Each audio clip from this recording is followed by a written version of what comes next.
Major Olivia Cross hadn't cried in 8 years, not when her marriage fell apart, not when her father died, not when the Navy told her she'd never work in military medicine again, but standing in the parking lot of Walter Reed National Military Medical Center at 0623 hours on a cold November morning, holding a termination letter and a box of her personal belongings. She felt the tears coming. She'd given the Navy 16 years of overnight shifts and emergency surgeries, and holding dying soldiers while they called for mothers who'd never hear them again. 16 years of perfection, of never making a mistake, of being the nurse every doctor wanted on their team.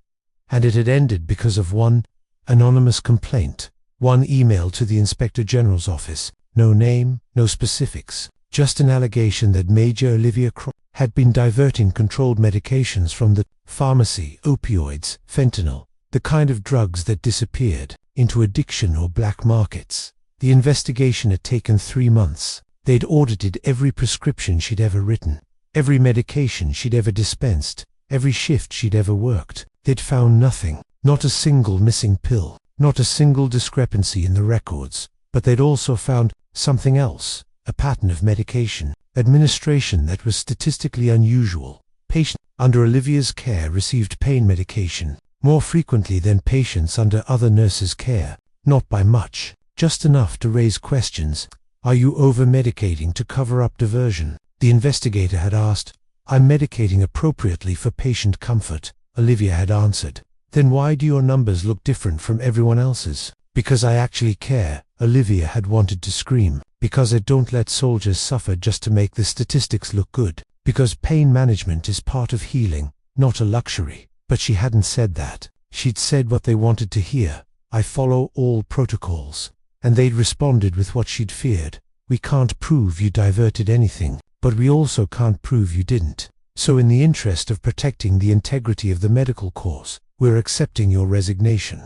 Resignation, as if she'd had a choice. Olivia put the box in her trunk and sat in her car, hands gripping the steering wheel, trying to process that her career was over. At 43, with no prospects, no references she could actually use, and a cloud of suspicion that would follow her everywhere. Her phone buzzed. Text from an unknown number. You don't know me, but I know what they did to you, and I know who really stole those drugs. Meet me tonight. 2,000 hours. I have proof. Olivia stared at the message. This was either someone trying to help, or someone setting her up for worse. A second text. They're going to pin more on you. A bigger case. They need a scapegoat. You have 24 hours to clear your name before they file federal charges. Federal charges? For what? Her phone rang. Unknown number. She answered without thinking. Major Cross. The voice was female, older, carrying authority. My name is Dr. Patricia Hamilton. I'm a civilian contractor who audits military pharmacies. I've been investigating discrepancies at Walter Reed for 6 months, and I know you didn't steal anything. Olivia's throat tightened. Then why didn't you tell the investigators? Because the person who did steal the drugs is someone with enough power to make my findings disappear. Someone who's been systematically diverting medications for 2 years, and needed someone to blame when the audits got too close. Hamilton paused. Someone who knew you'd make a perfect scapegoat because you actually care about your patient's pain management. Not over the phone. Meet me tonight. I'll bring everything I have. But Major, you need to understand, if we go public with this, it won't just end your termination. It'll expose a theft ring that involves people way above your pay grade. People who will destroy both of us to keep it quiet. Why are you helping me? Because 16 years ago, you saved my son's life. Hamilton's voice cracked. Corporal James Hamilton. Roadside bomb in. You were the flight nurse who kept him alive for 8 hours until we got him to Germany. He's alive today because of you, and I'll be damned if I let them destroy you over something you didn't do. The line went dead. Olivia sat in her car for 20 minutes, trying to process. Someone was framing her, someone with power, someone who'd been stealing medications for years and needed a fall guy when the audits closed in. And somehow, the mother of a soldier she'd saved 16 years ago had been investigating it and was willing to risk everything to clear her name. It felt too convenient, too much like a setup. But what choice did she have? Federal charges meant prison, meant losing everything permanently, meant dying with people believing she'd betrayed her oath. At least this way, she'd know the truth before she went down. The address Hamilton had texted was a diner in Arlington, half empty, fluorescent lights, the kind of place where nobody paid attention to anyone else. Olivia arrived 10 minutes early, scanned the room, saw an older woman in the back booth, 50s, grey hair, tired eyes that had seen too much. Dr. Patricia Hamilton stood as Olivia approached. Major Cross, thank you for coming. They sat. Hamilton slid a manila envelope across the table. Everything's in here. Pharmacy audit reports, medication diversion patterns, security footage times, and the name of the person who's been doing this. Olivia opened the envelope, started reading, felt her blood run cold. Colonel Marcus Brennan, Chief of Staff at Walter Reed, the man who'd personally overseen her termination investigation.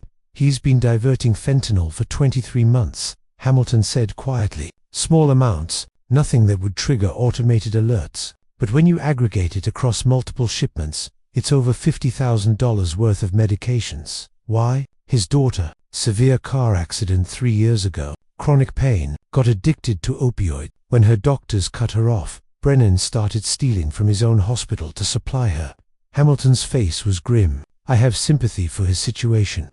I do, but he let an innocent nurse take the fall to save himself.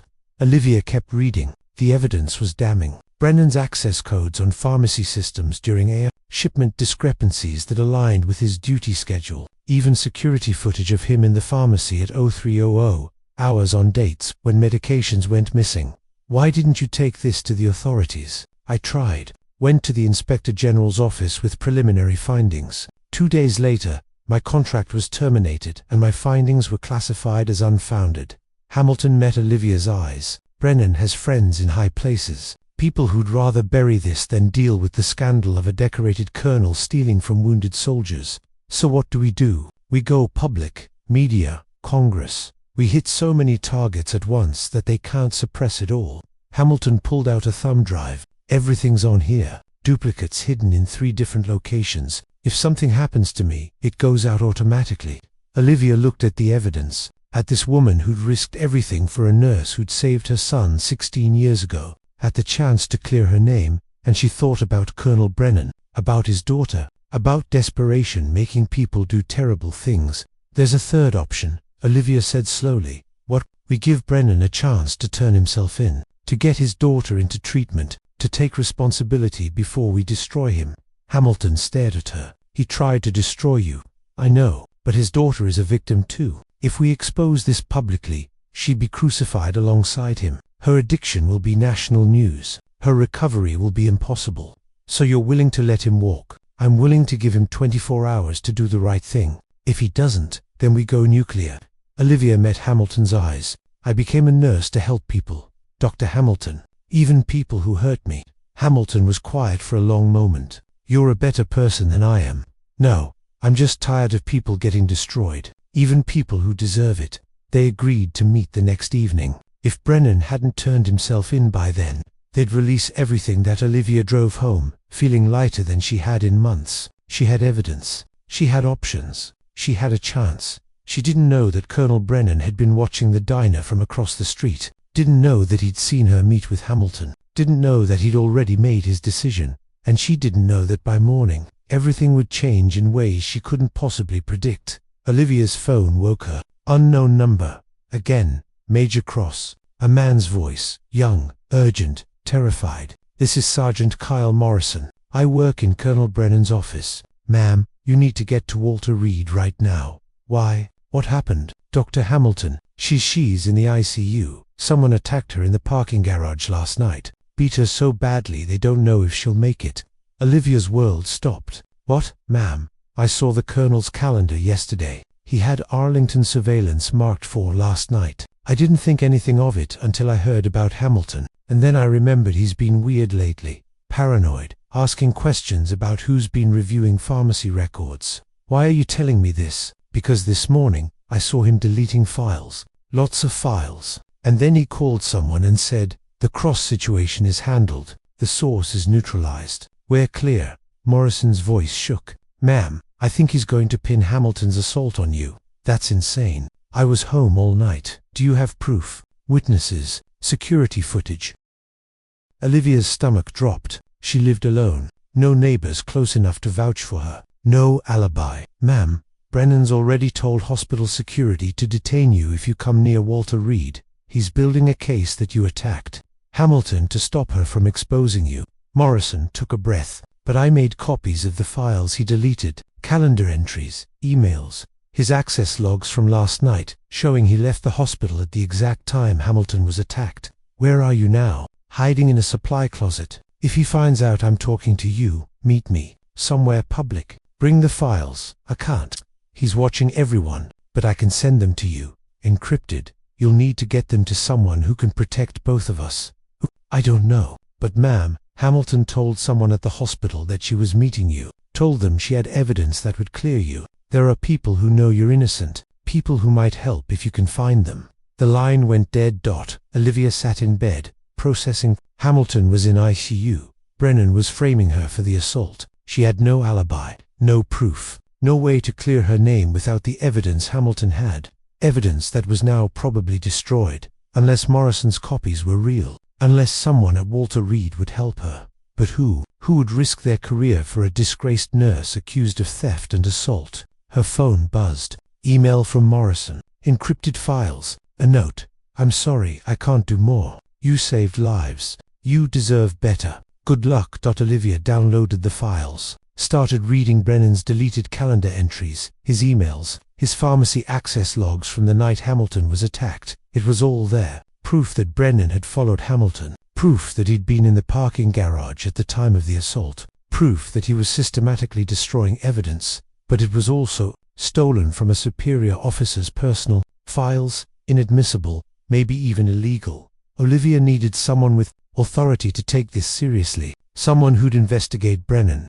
Despite his rank and connections, she thought about the soldiers she'd treated over 16 years. The doctors she'd worked with. The families she'd helped. Somewhere in that network had to be someone who'd fight for her. She just had to find them. Before Brennan found her, Olivia spent 2 hours making a list. Every soldier she'd saved, every doctor she'd impressed, every family she'd comforted. 16 years of connections.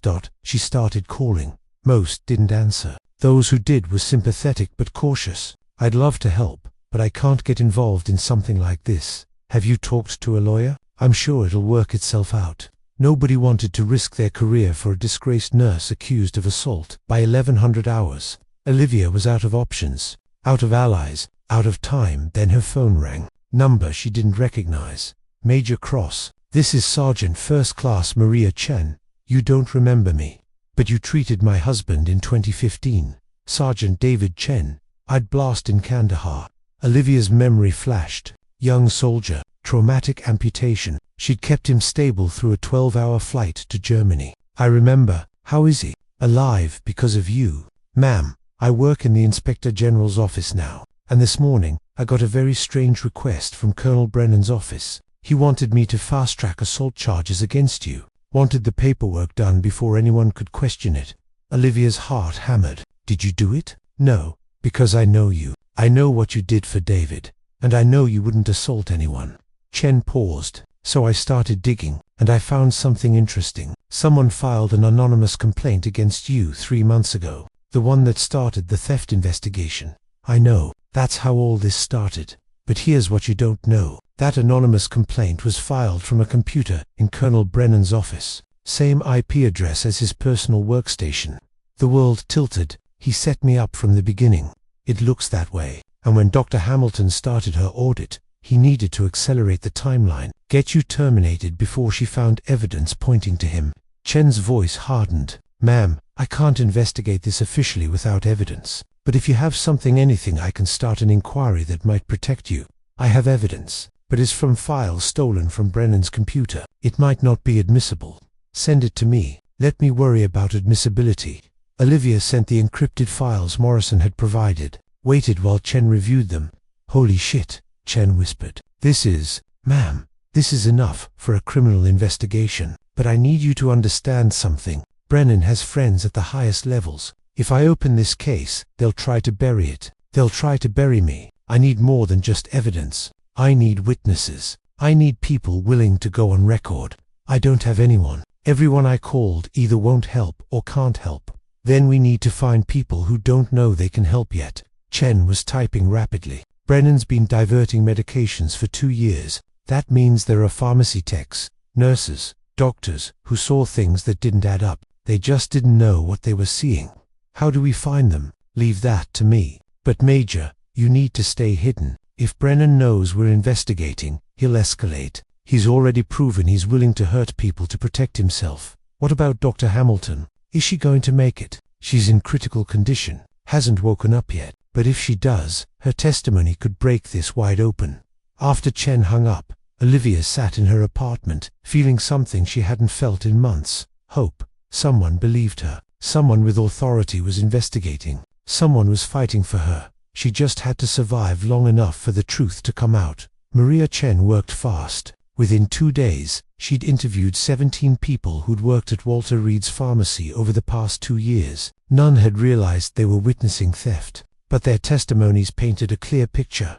Colonel Brennan had accessed the pharmacy during AO, signed for medications under emergency protocols, and consistently been present when discrepancies were later discovered. But she needed more. She needed someone who'd actually seen Brennan take the drugs. That's when she found Corporal James Ramilton, Dr. Ramilton's son, the same soldier Olivia had saved 16 years ago. James had been working as a pharmacy technician at Walter Reed for the past year, and he'd seen things. Chen called Olivia. I found your key witness, but there's a problem. He's terrified. Brennan threatened him yesterday, told him if he talked to anyone about pharmacy operations, his mother's assault would be blamed on him. He's protecting his mother and himself. But Major, he trusts you. He remembers what you did for him. If you talk to him, he might come forward. Where is he? Hiding at his mother's house. I'll send you the address. But be careful. Brennan's watching. Olivia drove to Hamilton's house that night. Found James sitting at his mother's bedside. She'd been transferred home for recovery. Still unconscious, but stable. Corporal Hamilton, Olivia said quietly. He looked up. 22 when she'd saved him in Fallujah. 38 now. Older, scarred, carrying the weight of what he'd seen.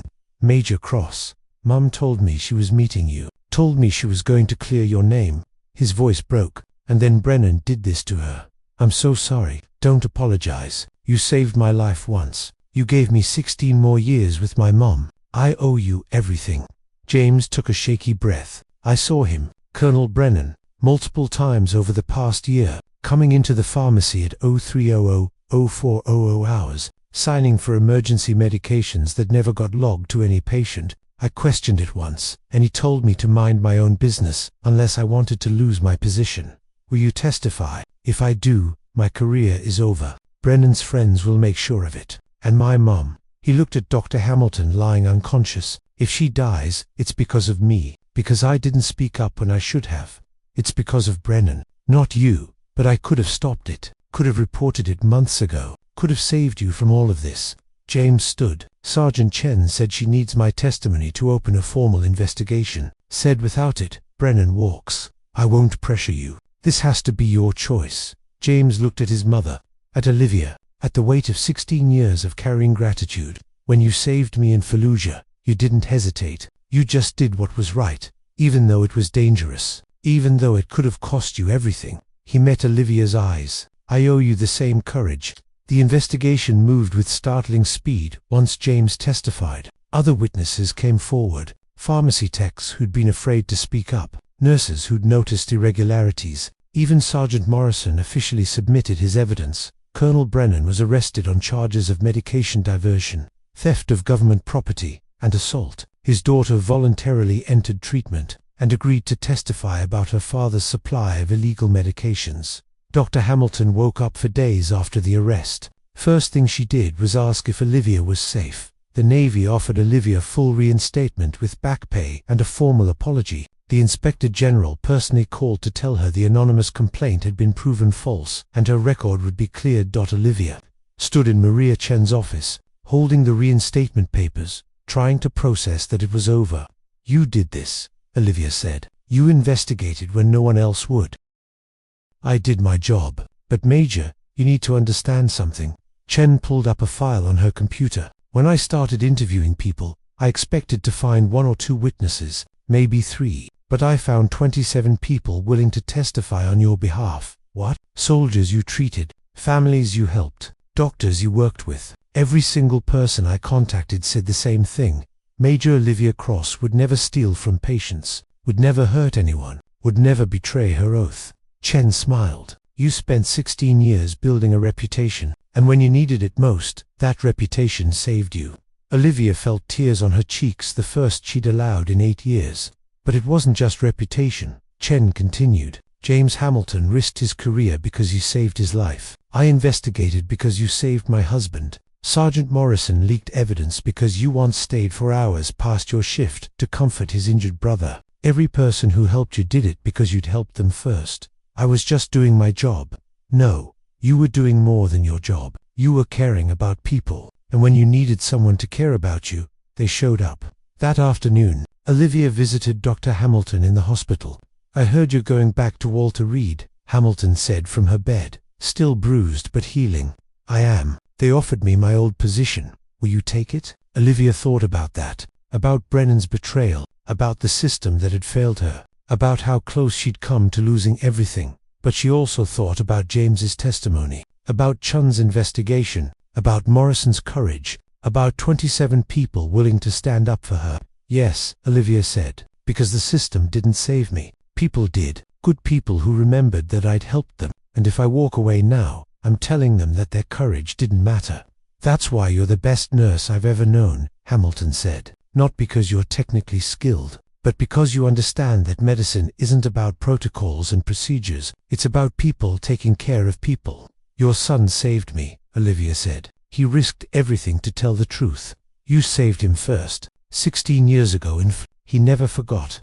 Hamilton smiled. You planted seeds of compassion for 16 years. Major Cross, and when you needed them most, they grew into a forest of people, willing to fight for you. Major Olivia Cross stood in front of a room full of new nursing students at the Navy Medical Training Center in San Diego, guest lecture on ethics in military medicine. She looked at the young faces, idealistic, eager, ready to save the world. I'm going to tell you a story, she began, about a nurse who got falsely accused of theft, who lost her career, her reputation, and almost her freedom, who had no power, no authority, and no way to prove her innocence. The students leaned forward, and I'm going to tell you how she survived, not because she was smart or strong or brave, but because 16 years before she needed help, she'd helped other people. She'd saved lives. She'd comforted families. She'd stayed late when she could have gone home. She'd cared when it was easier not to. Olivia smiled. When she needed saving, she couldn't save herself. But the people she'd helped, they saved her. They risked their careers, their safety, their futures. They testified, they investigated, they fought, and they won. She looked at each student. You're entering a profession where you'll have power over people's lives, where you'll make decisions that matter, where you'll be tempted to cut corners, to protect yourself, to follow rules instead of doing what's right. Don't, because the measure of a nurse isn't how many lives you save when people are watching. It's how you treat people when no one's keeping score. It's the extra hour you stay, the hand you hold, the family you comfort, the soldier you remember. Do that, and I promise you, when your darkest day comes, and it will come, you won't face it alone. The people you helped will help you. The lives you saved will save you. The compassion you showed will come back to you 100-fold. Olivia paused. I know, because it happened to me. After the lecture, as students filed out, one young woman approached. Ma'am, I'm Cadet Morrison, Kyle Morrison's niece. He told me what you did for his brother, and what he did for you. She smiled. He said to tell you, the forest is still growing. Olivia watched her leave, thinking about forests, about seeds planted in kindness, about debts repaid, not because anyone was keeping score, but because compassion creates compassion. Colonel Brennan was serving 8 years in federal prison. His daughter was 2 months sober and rebuilding her life. Dr. Hamilton had made a full recovery and returned to her audit work, this time investigating with the full backing of the Navy. And Major Olivia Cross. She went back to Walter Reed, back to overnight shifts and emergency surgeries and holding dying soldiers while they called for their mothers. But now she understood something she hadn't before. She wasn't alone. She'd never been alone, because 16 years of caring had built an invisible army, and when she'd needed them most, they'd come, not because they owed her, but because she'd taught them by example, by action, by 16 years of small kindnesses, what it meant to take care of each other. The system hadn't saved her. Her people had, and that made all the difference.